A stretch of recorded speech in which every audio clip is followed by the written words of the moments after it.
Hi everybody, Ian Bremmer here, and a quick take to kick off your week. Beautiful Monday morning in New York, and elections. Important elections in Turkey. We've been talking about them for a while, and the first round results are now in.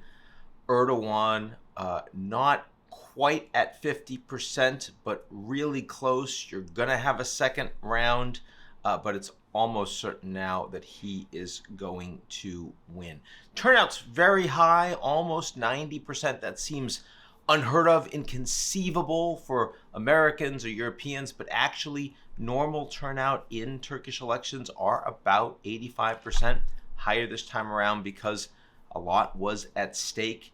You had consolidation around a single major opposition candidate and a lot of people unhappy with the economy, but a lot of nationalism at play too. Also keep in mind that Erdogan has a lot of structural advantages, using the judiciary to go after and even disqualify some of the candidates that he didn't like, control of the media, almost all of which is either directly state-owned or state-aligned, and some level of influence over social media. You may have seen Twitter taking some lumps over the last few days because they were demanded to remove some pro-opposition content just literally 24 hours before the first round elections.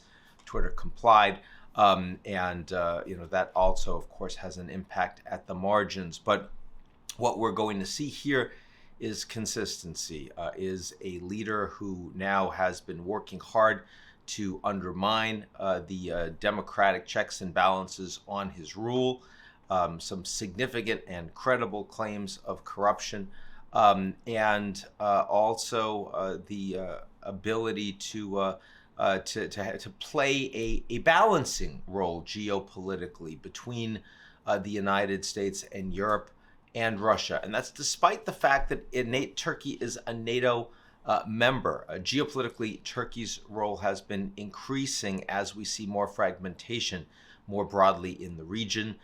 They have managed to improve and rebuild their relations with core Gulf states, for example. They've managed to stabilize their relationship with Syria to a degree, especially a place they've had a lot of fighting on the ground. And they've also played one of the few diplomatic roles of moderation between Russia and Ukraine. Now, one of the big stories that we've seen from Turkey internationally over the past months was their willingness to veto potentially a Swedish accession into NATO. Now that this election is going to be over in 2 weeks, and again, I think at this point, Erdogan is basically a layup, even a slam dunk.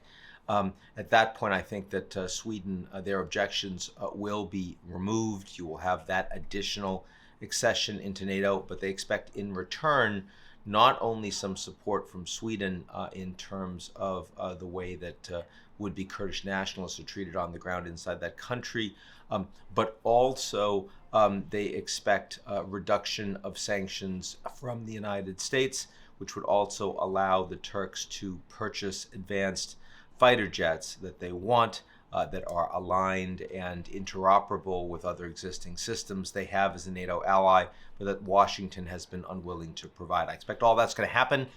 So Erdogan is not going to become a closer friend to the West. He will continue to be the most obstreperous of NATO allies, continue to look to use geopolitics in his favor, continue to undermine Turkish democracy, erode its institutions month after month, year after year. And as well, the Turkish economy is in a hell of a lot of trouble.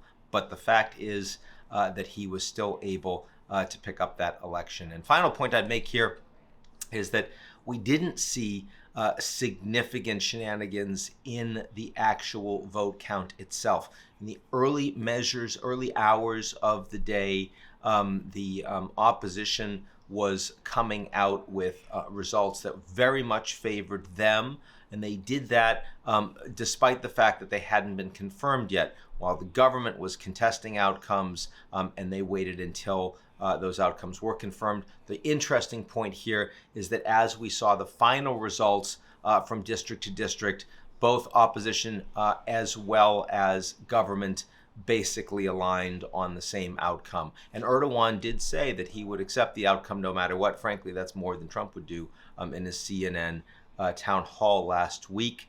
You know, at the end of the day, there are structural challenges with making it an unfair election, but you would say that the election was free, and that's more than a lot of people might have presumed even a few weeks ago. That's it for me. Hope everyone's well. Bye.